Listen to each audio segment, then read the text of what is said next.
Hi everyone, welcome back to my another video. Today I am going to show in this video how to fix SSD not showing on your Windows 10 or Windows 11.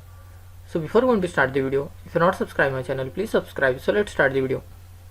Guys, if in your desktop or laptop, if you have connected the SSD drive, it's not showing, then I will show you simple method how to fix this issue.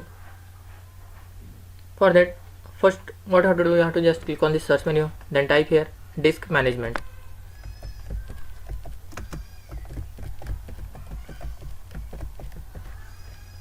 You can see here create and format hard disk partitions. Just you have to click on this.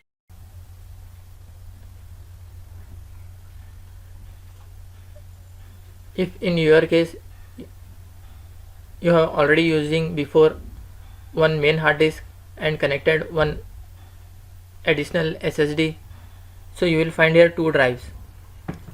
So what you have to do, here you will find unlocated drive.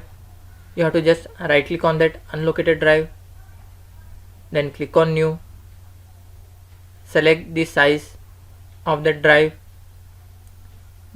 then click on next again, then assign the drive letter, then click on finish. After that your drive will be created. Now you can use your created drive on your Windows 10 or Windows 11. That's it guys. So in this way you can fix SSD not showing up on your Windows 10 or Windows 11. Thanks for watching. Hope if you like this video, please like, share and don't forget to subscribe.